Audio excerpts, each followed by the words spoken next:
Rebonjour. Je sais pas comment ça va se mettre en ligne, mais je crois que c'est la deuxième fois que mon live est coupé au bout de 3-4 minutes. Donc on va voir. Si ça coupe une nouvelle fois, je vais arrêter pour aujourd'hui et je recommencerai demain. Je sais pas pourquoi. J'avais démarré sur mon ordinateur. Là, je viens d'essayer avec l'application Facebook là, de mon téléphone. On verra si ça marche mieux. Je sais pas si c'est lié à mon ordinateur, à la connexion ici. Je suis à Perona chez Astria. Donc voilà, donc j'avais commencé à parler depuis moins de 10 minutes de la question du sens, comment redonner du sens à notre travail en essayant de mettre ça en application à travers des exemples pour les céréaliers, les paysans, les boulangers. Et grosso modo, pour essayer de résumer, parce que je sais pas comment ces vidéos vont se mettre à la suite les unes des autres, la question du sens peut survenir à n'importe quel moment de notre vie, mais c'est quand même une question très prégnante, en tout cas dans notre entourage, on va dire dans la société dans laquelle on évolue aujourd'hui, très présente dans le sens où très médiatisée, c'est peut-être voilà plus précis de dire ça, parce que je pense que les hommes n'ont pas attendu d'avoir la télé pour se poser la question du sens de leur existence, la question du sens à donner à ce qu'ils faisaient, mais c'est très médiatisé et je pense que ça correspond aussi à une perte de sens globale. On va définir après le sens qui peut avoir différentes acceptions et ça va être l'objet de mes différentes parties, le sens en tant que fondement, qu'origine, le sens en tant qu'un cadre, qu'un ordre qui régit les choses et en tant que également une direction, une évolution que peuvent prendre les choses. Origine, ordre, direction. Mais avant ça, voilà, le sens, cette question du sens qui peut être très médiatisée ou correspondre à une perte et du coup à une recherche, euh, se matérialise forcément dans l'agriculture, dans la paysannerie, que ce soit parce que l'on est déjà dans ce milieu-là et on constate que le travail que l'on fait ou l'activité que l'on a avec la vie qui est associée n'a plus de sens pour nous, ou on en a moins. Et ça peut être également le cas lorsque l'on réfléchit à devenir paysan, on appelle ça voilà, ce qu'on appelle avec le retour à la terre, qui fait ce terme qui fait le bonheur des journalistes, reconversion, retour à la terre, etc. Mais qui correspond à quelque chose de très réel. Hein. Je suis pas ironique. Alors attendez, on essaie de se reconnecter. Euh, bon, j'avais un appel, oh, c'est pénible. Bon, c'est comme ça. Et donc cette quête de sens qui peut se caractériser pour le monde agricole, mais également pour le monde artisanal. Et celui que je connais le plus est artisan boulanger, c'est le monde de la boulangerie, avec également la constatation que l'on peut faire de fermeture de boulangerie artisanale, de plus de fermeture de boulangerie artisanale que d'ouverture, comparativement à des points chauds ou à de grandes enseignes. Voilà un peu ce qui peut introduire le propos sur la question comment redonner du sens à notre travail. Euh, en accent ça au travers d'exemples sur la filière blé-farine-pain. Donc en premier lieu, le sens en tant que fondement, qu'une origine, c'est vraiment la question du pourquoi. Euh, le pourquoi de ce que l'on fait, de ce que l'on dit, mais surtout de ce que l'on fait, de ce que l'on a choisi. Étant, voilà, je suis céréalier, je veux devenir céréalier, paysan, agriculteur, je veux devenir boulanger ou pâtissier ou même travailler dans la meunerie. Pourquoi est-ce que je choisis ça? Et donc c'est une question en tout cas qui est importante et qui va apporter du sens à ce que l'on fait plus tard. Le pourquoi peut recouvrir de multiples explications. Ça peut être pour servir, ça peut être parce que j'aime la nature, ça peut être parce que j'aime être dehors, parce que j'ai envie de m'inscrire dans une tradition familiale, j'ai envie de faire quelque chose de mes mains, j'ai envie de servir des clients, j'ai envie d'être au contact des personnes, de m'inscrire dans une filière, de parler avec des gens qui vont m'aider, que ce soit un semencier ou un technicien de la chambre d'agriculture ou avec un fournisseur de matériel, pour ensuite voilà pouvoir mettre en œuvre les décisions que j'aurais prises à la lumière des interactions que j'aurais eues avec les personnes de mon entourage, pour ensuite vendre le produit de mon travail, idéalement en y apportant une valeur ajoutée, euh, ce qui est un peu mon leitmotiv. Mais voilà, donc je m'inscris en tout cas au sein d'un groupe, d'une- d'un ensemble de personnes parce que j'aime interagir, j'aime échanger, j'aime me remettre en question et que en plus cette filière agricole euh, paysanne ou artisanale me plaît par son côté, on va dire, comment, peut-être rustique, ou voilà. Il peut y avoir... La question du pourquoi, c'est vraiment, à un moment donné, c'est le, le, le fondement de notre choix. Mais c'est essayer aussi de déceler tout ce qui est un petit peu caché dans le choix que l'on fait. Et c'est là où il y a un vrai travail. Pourquoi est-ce que je choisis telle voie? La tarte à la crème, c'est le côté, on va dire, psychologique, la fidélité familiale. Euh, je prends la suite de mon père, de ma mère, dans l'exploitation familiale, pour prendre cet exemple-là. Ou dans le fournil familial. Depuis tout petit, je regardais mon père faire le pain au fournil. Bon, ben voilà, je m'inscris dans cette tradition-là. Ça peut être un choix qui est plus ou moins conscient, non pas que ce soit bien ou mal, mais la question du pourquoi est importante parce qu'elle permet de vraiment matérialiser ce choix-là. Euh, que je fasse un métier pour prendre la suite de ma famille ou pas, à la limite, y a pas de jugement là-dessus. Mais c'est de le faire en connaissance de cause. Euh, je trouve ça très beau. Quelqu'un qui choisit de faire, mettons, boulanger, parce qu'il a vu son père s'entraîner à un concours de baguettes, ou parce que depuis tout petit il sentait les odeurs et que c'est vraiment ça qui le prend en tripe à chaque fois qu'il remet les pieds dans un fournil et qu'il a envie de, de, de, de vivre de ça et à son tour de le transmettre peut-être à ses enfants si ça leur plaît. Euh, mais on sait vraiment pourquoi on le fait. Parce il peut y avoir aussi des sens ou des choix, des non-dits qui vont, qui vont faire qu'on fait un choix, mais sans trop savoir pourquoi. En tout cas, parce qu'on ne s'est pas posé la question du pourquoi. Et donc ça, vraiment, cette question du pourquoi je fais les choses est très liée à la question du sens. Et donc une des réponses pour donner du sens à son travail, c'est d'essayer déjà de se poser cette question-là, mais d'essayer d'y répondre. Et, euh, et alors, ça peut, alors, je parlais du contexte familial, parce que je sais très bien que c'est très prégnant, notamment en agriculture. Euh, alors, on peut voir le mauvais côté des choses, mais moi, je préfère voir le beau côté des choses, dans le sens d'une transmission, d'un métier passion, dont on vit, et on voit que ben, quelque part, ça nous rend heureux, en tout cas que ça nous anime. Et ben forcément, ça peut donner envie à ceux qui nous sont les plus proches, nos enfants, de faire la même chose et de voir qu'on peut s'épanouir là-dedans. Donc voilà, je préfère garder cette image-là plutôt que de mettre un peu le projecteur sur le côté atavisme, sur le côté voilà un petit peu dolorisme et puis aussi fatalisme. Voilà, il faut que voilà, aucun de mes frères et sœurs ne reprend l'exploitation familiale, si je le fais pas, ça va disparaître. Voilà, j'aurais eu envie de partir à la ville ou de faire autre chose, mais voilà, il faut que je le fasse parce que sinon il y aura personne derrière mes parents. Bon, c'est- là, la question du pourquoi je le fais, on y répond, mais on la fait pas correspondre à un désir. Et c'est un peu la deuxième sous-partie de mon propos sur la question du sens au niveau de l'origine du fondement. Euh, c'est important de donner un sens, on va dire, rationnel. Je le fais parce que telle raison, mais c'est important que ça puisse correspondre à un désir de notre part. Euh, le désir, c'est un peu comme une sentinelle. C'est toujours un peu le débat émotion-raison. Il y a un peu ce côté-là. Les deux sont importants.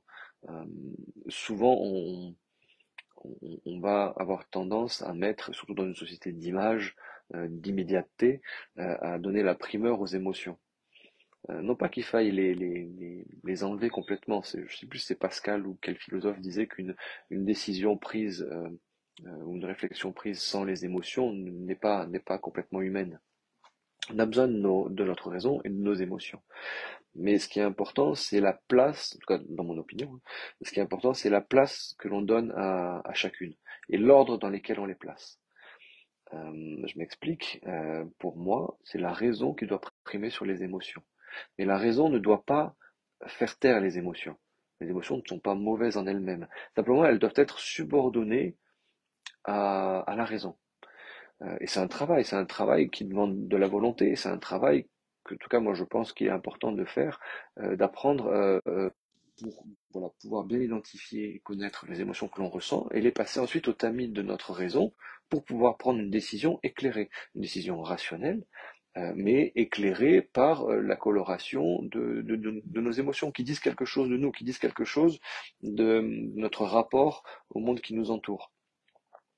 Et c'est important, et donc les émotions que je lie un peu à notre désir, je désire faire telle chose, euh, ok, et ensuite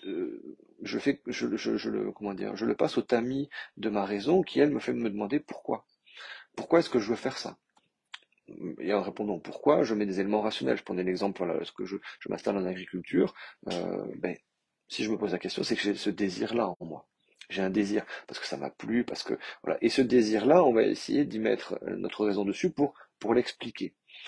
Euh, Parce que notre volonté, on va dire, elle s'exerce, elle demande un effort, un acte fort de notre part.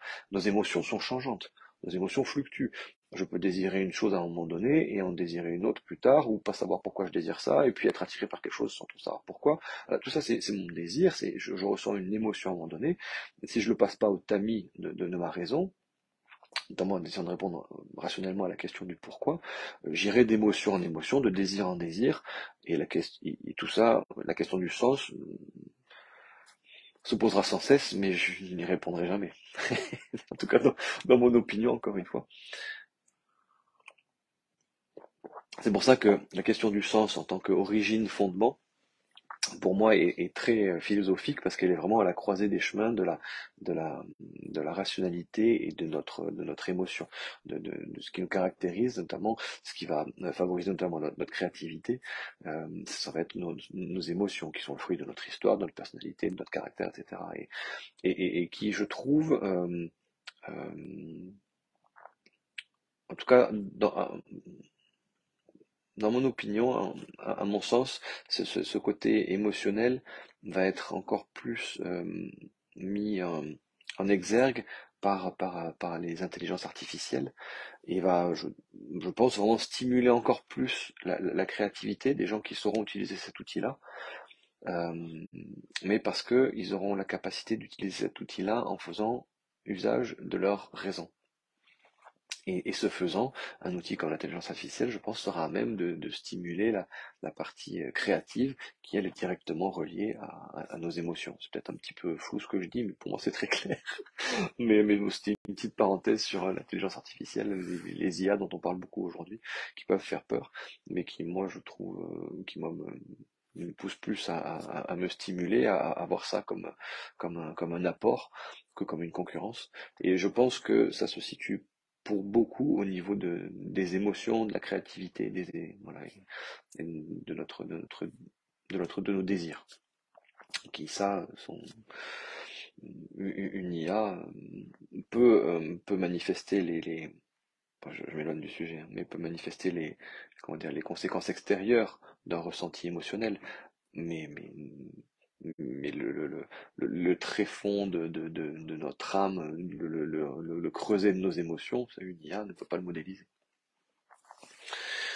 Voilà, où j'essaie de répondre à la question du comment redonner du sens à notre travail. Donc, la question du sens en tant que fondement, revenir voilà, au fondement des raisons qui nous ont poussés, raisons des désirs, et ensuite voilà, des raisons plus rationnelles qui nous ont poussés à faire le travail que l'on exerce, ou à choisir le travail vers lequel on se dirige.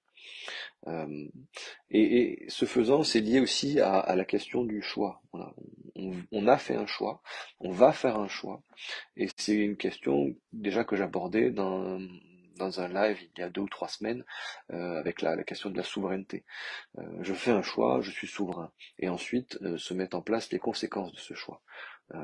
Et qui s'appliquent à moi, et que je ne reçois pas comme une contrainte, puisqu'elle découle directement de mon choix. Donc je fais le choix de devenir paysan, de transformer la matière première que je produis, par exemple, pour ne pas dépendre d'un client unique, pour ensuite avoir une relation avec les clients que je sers. Ce choix-là, je le fais, je suis souverain. Ensuite, ça implique les conséquences. Ça va être, ouais, peut-être que j'aurai pas droit à certaines aides. Peut-être qu'il va falloir que j'acquière plusieurs savoir-faire. Peut-être qu'il va falloir que je réfléchisse à m'entourer pour communiquer, pour pouvoir vendre et trouver des clients et vendre dans ce sens-là, etc., etc. Voilà. Mais ce choix, c'est l'exercice de ma souveraineté, a des conséquences, mais ce choix est d'autant plus, comment dire, ce choix est d'autant plus fort et surtout les conséquences sont d'autant plus acceptables pour moi que ce choix repose sur un sens, que ce choix a un sens profond pour moi. Et et ce sens prend sa source dans le fondement, dans les origines de ma décision. Voilà. Euh, donc j'essaie de prendre des exemples, voilà, de choix de, de métiers dans la paysannerie, mais par exemple, je vais prendre l'exemple d'un client Astrea qui est boulanger, qui a 12 ou 15 salariés, je ne vais pas dire où il est, mais c'est quelqu'un voilà, qui peut être médiatisé, euh, et qui a une très belle affaire, très très belle affaire, mais qui a fait ce choix-là parce qu'il y a tout un contexte, parce que voilà, une boulangerie, ben, ça commence à marcher, donc c'est dans une grande ville, très bien placé, c'est magnifique quand vous rentrez, tout est au cordeau, donc ça fait de très jolies photos dans les magazines, etc., etc. Tout le monde est très bien payé, sauf le boulanger en question, qui lui doit rembourser des emprunts sur des années, qui vit dans un tout petit appart et voilà, mais censé être fait mais à la base le choix était censé être fait sur une activité qui plaise. Sauf que ben, ce choix est remis en question. La question du sens se pose.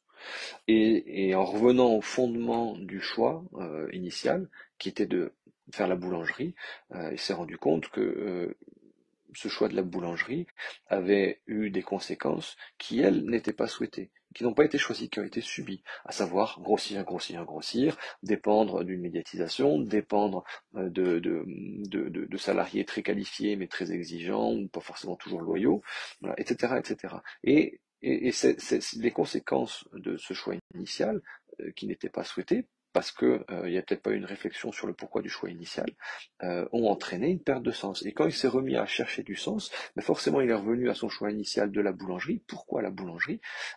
Qu'est-ce qui me plaît dans la boulangerie? Ben, c'est pas forcément d'avoir une grande boutique jolie sur papier glacé, c'est de faire du pain. C'est de faire du pain et que le peu de gens que je sers soient contents. Bon, mais ce questionnement de sens a abouti à on va dire un changement de perspective. C'est toujours la boulangerie, mais une petite boulangerie, deux, trois personnes, euh, pas forcément dans une grande ville, et puis avec des horaires aménagés. On ne travaille pas forcément tous les jours de la semaine, parce que je dois avoir une vie à côté.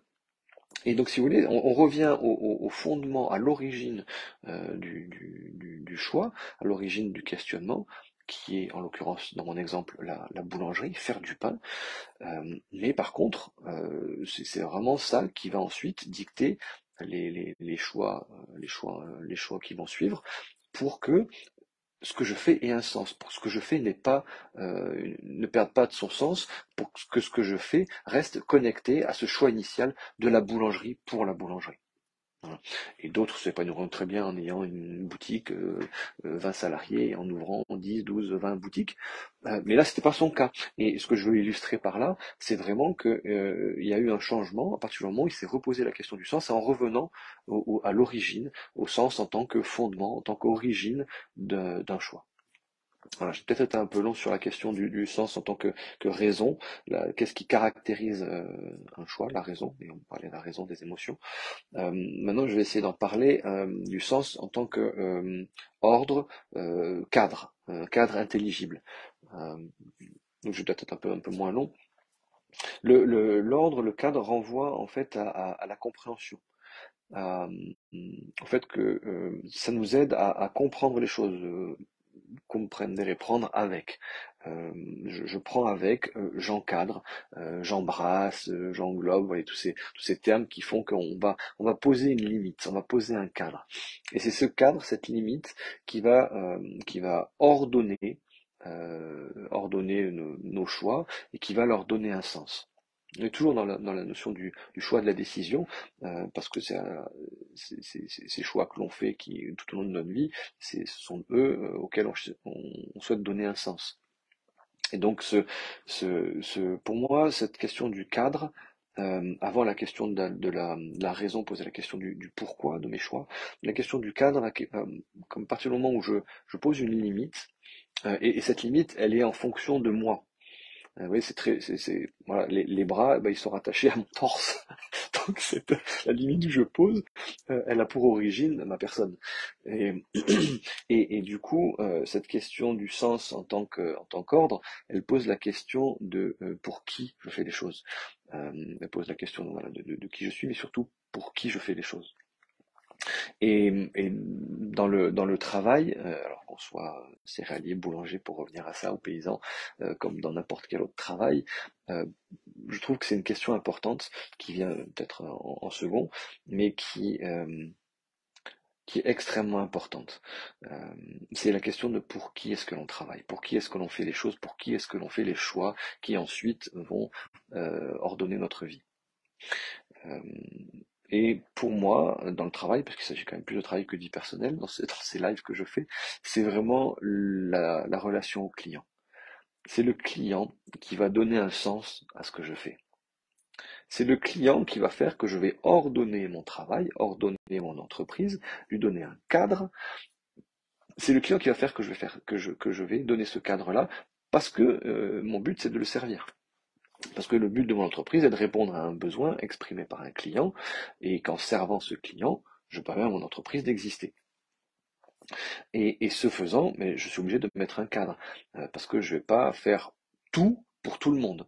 Je vais faire un produit ou un service, ou enfin une gamme de produits, une gamme de services, pour un, deux, trois types de clients, mais pas tout le monde, pas l'humanité entière. Si je vais essayer de rester, j'allais prendre des exemples autres que la paysannerie ou la boulangerie. Si je fais des produits sans gluten, euh, bon ben ça s'adresse aux gens qui vont être intolérants au gluten. Ça va pas intéresser tout le monde, c'est pas pour tout le monde. N'importe qui peut en manger, c'est pas la question, mais peut-être ça va pas plaire à tout le monde. C'est vraiment une gamme dédiée. Alors, peut-être un exemple plus parlant, mais si je fais un pain sans sel, pour les questions notamment de cœur, je crois, mais voilà, il peut y avoir des régimes sans sel. Bon, ben, je donne un cadre, c'est-à-dire que je fais une recette particulière pour un type de client donné. Ce cadre-là, c'est moi qui l'ai mis. Parce que je me suis posé la question, pour qui est-ce que je vais travailler? Tiens, pour les gens qui font un régime sans sel. Parce qu'il y a une demande, parce qu'en les servant, je permets à mon entreprise d'exister, etc., etc. Voilà, on boucle la boucle. Mais la question du sens, en tant qu'ordre, en tant que limite que je pose, ou soit plutôt cadre que je pose, euh, vraiment, comment dire, m'interroge sur ma relation aux autres.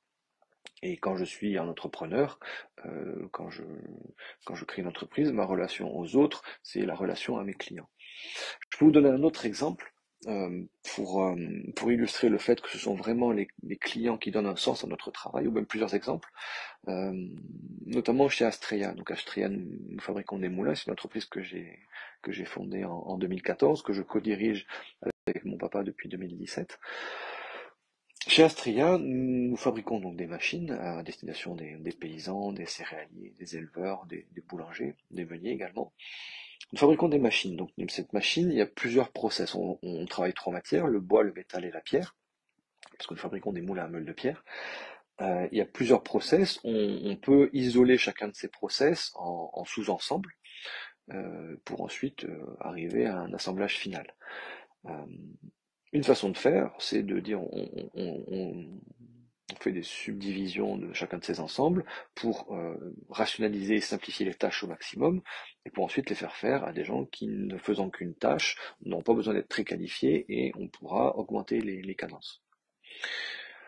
Le choix que l'on a fait, c'est plutôt de former l'ensemble de nos compagnons sur l'intégralité des tâches qui sont nécessaires de connaître, de mener à bien pour fabriquer un moulin. Donc ça prend du temps. C'est un choix organisationnel, c'est un choix managérial qui est fait. Mais parce que le but de ça, c'est que à la fin de sa formation, le compagnon soit opérationnel du début à la fin de la fabrication et du montage du moulin, pour ensuite en être responsable devant le client. Parce que c'est le client qui donne un sens à son travail. Fabriquer, même tailler une meule, donc c'est vraiment la partie la plus technique de la fabrication du moulin, c'est ce par quoi on termine la formation, c'est ce qui valide la fin de la formation du compagnon pour être autonome. S'il ne fait que ça toute la journée, il taille des meules. Et donc, le fruit, le sens de son travail, ça va être de tailler des pierres pour les poser sur un châssis. Mais le châssis lui dira jamais merci. Tandis que si le but de son travail, c'est de le présenter à un client, ben, il sait pourquoi il travaille, pourquoi il a fait toutes ces étapes. Parce qu'à la fin, il va rencontrer la personne pour qui il l'a fait. Et s'il a bien fait son travail, cette personne lui sera reconnaissante, cette personne le remerciera. En plus de son employeur, en l'occurrence moi. Mais vous voyez, c'est vraiment si je choisis en tant que chef d'entreprise de ne donner qu'une seule tâche à un compagnon, voilà, tu fais que tailler les meules. Même si je lui dis tout le temps merci, en fait, son travail consiste à tailler des meules pour les poser sur un châssis. Donc, même si en tant que son patron, je lui dis tout le temps merci pour ça, ça n'a absolument pas la même force que si c'est le client qui le remercie pour le moulin qu'il lui a fait.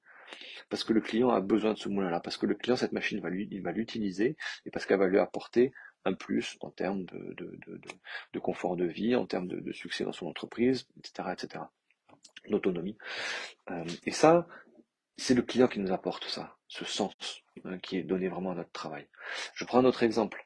Euh, je, Peut-être j'en ai déjà parlé dans des lives, mais de toute façon, euh, les lives se suivent, donc forcément, je prends des exemples que je vis. Je cultive des céréales que je transforme en farine et en pain. On peut cultiver des céréales et les mettre dans sa remorque après la moisson et les béner à la coopérative. Si vous les bénez à la coopérative, vous renversez votre remorque, ça tombe dans un silo, vous pesez et vous prenez votre bon de livraison et vous repartez chez vous.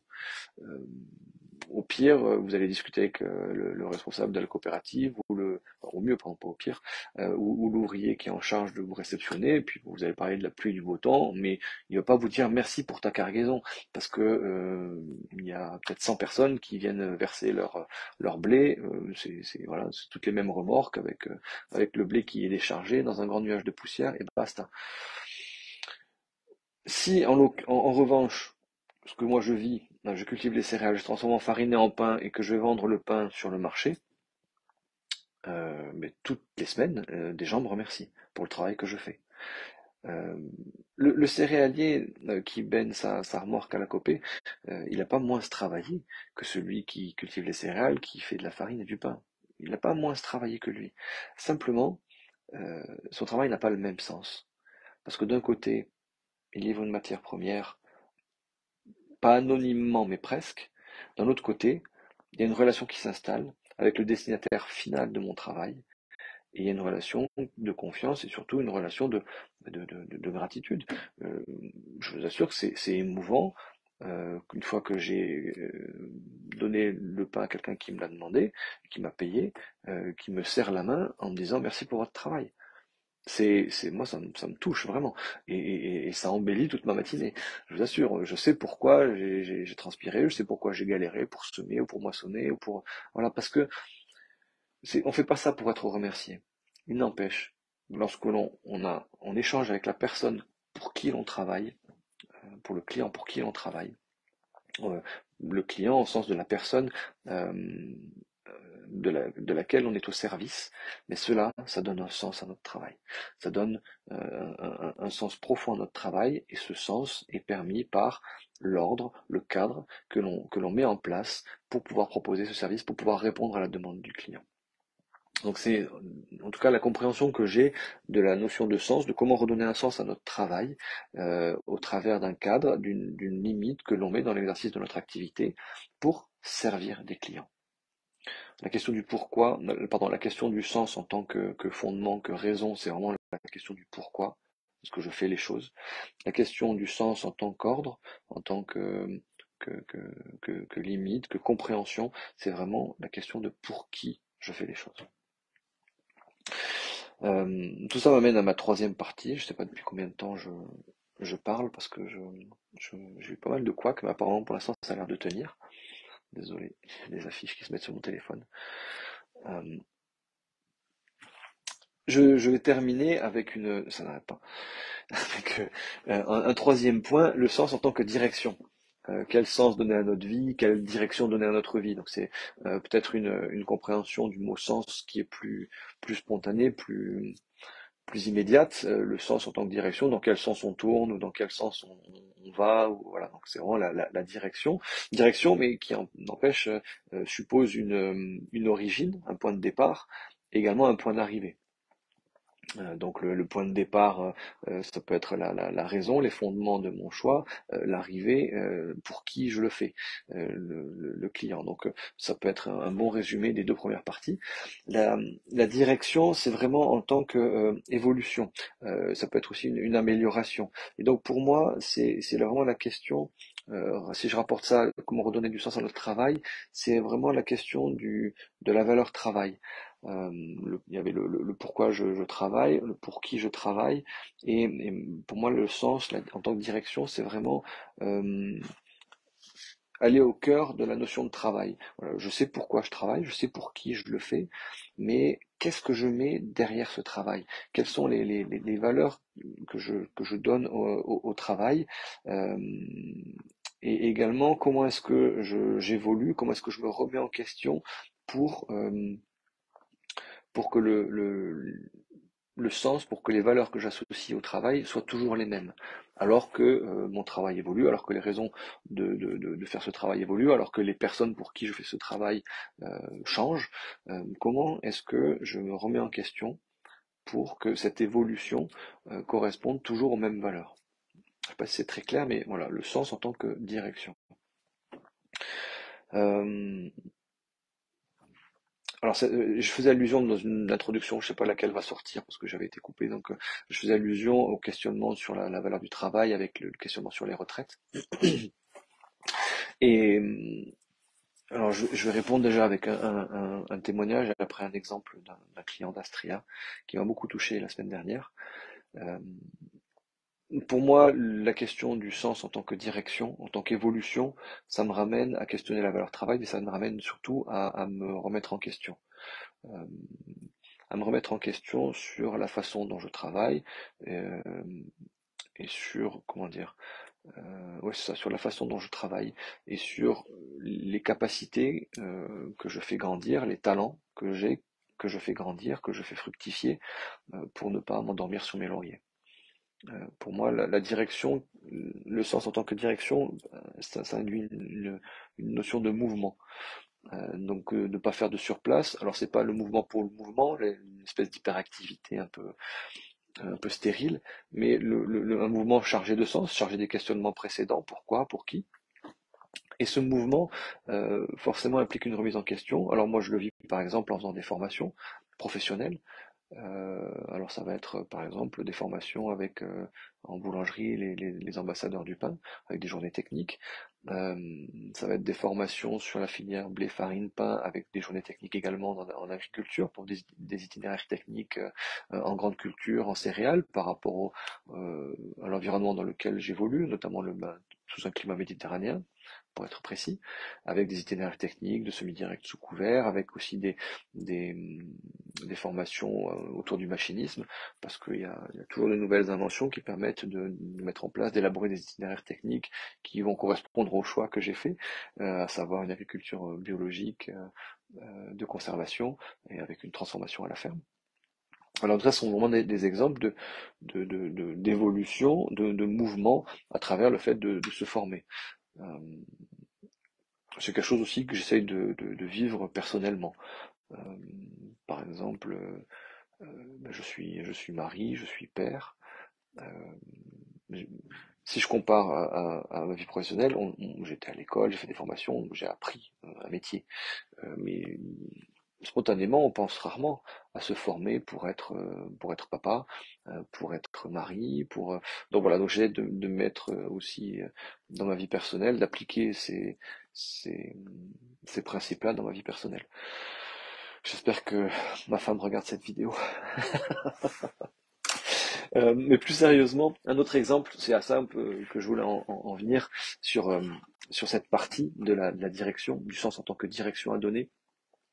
C'est un exemple, je vais le citer parce que je l'ai lu dans une newsletter. des établissements Duller. Duller, donc c'est Monsieur Duller, euh, qui je crois est dans le sud-ouest. Je peur de me tromper, mais les établissements Duller, c'est quelqu'un qui est passionné, donc qui est client d'Astrea, qui nous a fait l'honneur de nous faire confiance, euh, et qui est paysan cuisinier, qui est je dis ça, mais même en me disant ça, j'ai peur de le mettre dans une case, ce monsieur, ce grand monsieur, euh, parce que c'est surtout quelqu'un qui est passionné, c'est quelqu'un qui est inspirant, qui transmet sa passion, c'est quelqu'un qui crée vraiment un univers de passion et surtout d'excellence. Je pense que la passion bien dirigée, justement avec la bonne direction, mène à l'excellence. Euh, avec voilà qui a une table mais qui sert les produits qu'il confectionne, donc ça soit de la charcuterie, des légumes, je vais m'arrêter là parce que je vais oublier des choses et ce serait vraiment trop dommage. Donc l'établissement Duller. Et Monsieur Duller témoignait à travers sa newsletter de son rapport justement au travail, avec un titre un peu provocateur, mais surtout très accrocheur, à savoir la retraite à 25 ans. C'est pour ça que je faisais allusion au questionnement sur le travail à travers la question des retraites. Pour la retraite à 25 ans. Et avec un angle que j'ai trouvé extrêmement pertinent, dans lequel je me retrouve à 100%, et c'est pour ça que je tiens à le citer, c'est pas du tout de moi, ce que je vous partage. C'est de dire, voilà, mais qu'est-ce qu'en gros, prendre cet exemple de la retraite, qu'est-ce que on fait quand on est à la retraite? Forcément, je cite, mais je vais résumer. Donc voilà, le mieux c'est d'aller voir la newsletter de Monsieur Duller pour lire ce qu'il a lui-même écrit, mais que je vous résume ici, à savoir que à la retraite, ben, on fait ce que l'on aime, les activités que l'on aime, avec nos proches, notre famille, nos amis. Et que enfin, on pourrait tendre à opposer ça au travail. C'est-à-dire qu'on travaille 40 ans pour ensuite, à la retraite, pouvoir faire ce qui nous plaît quand on le souhaite, avec les gens que l'on aime.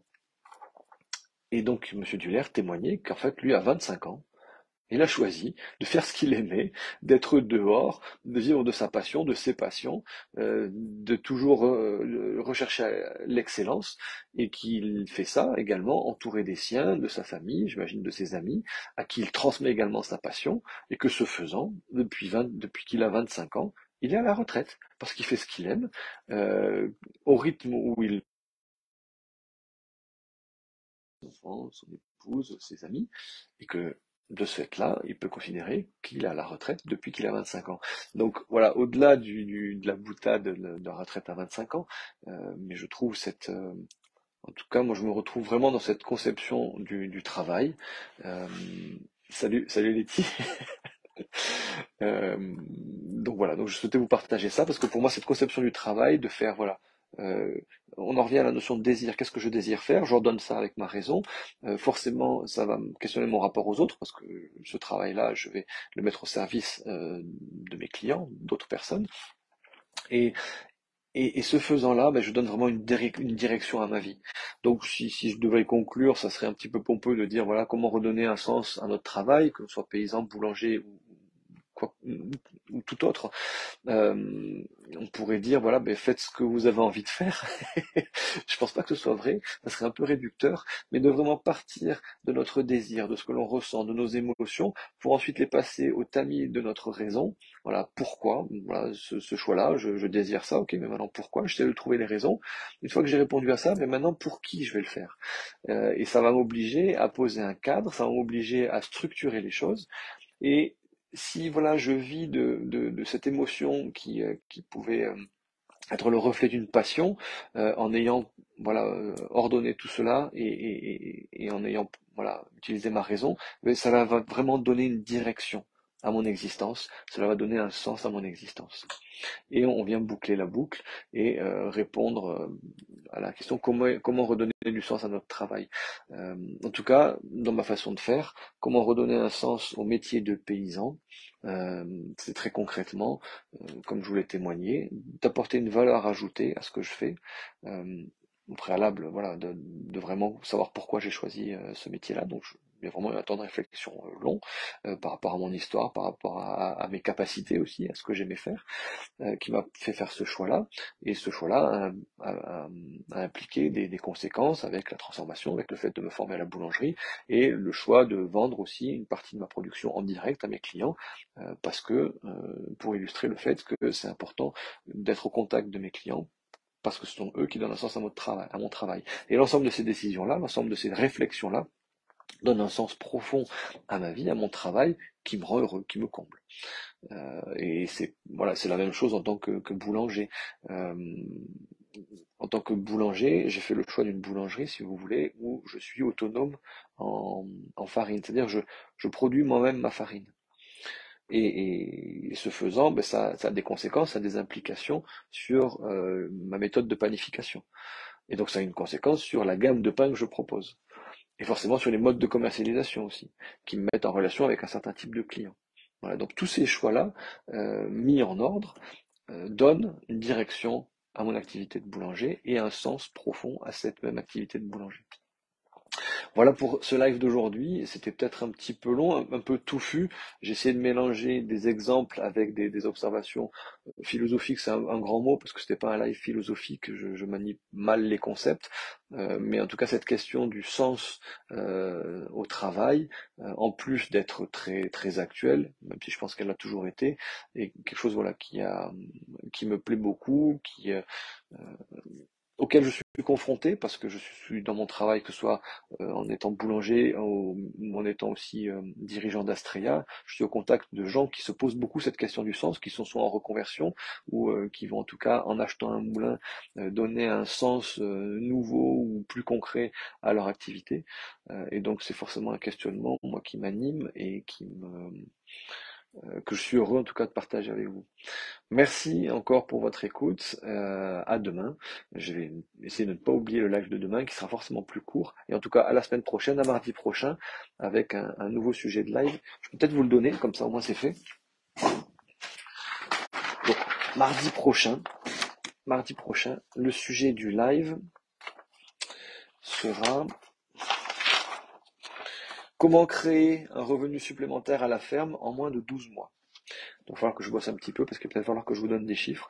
Donc, le live de mardi prochain, je sais pas, on sera le 4, je crois le 4 avril, ce sera le suivant, voilà. Céréaliers, agriculteurs, paysans, comment créer un revenu supplémentaire à la ferme en 12 mois. Bonne fin de journée et à demain.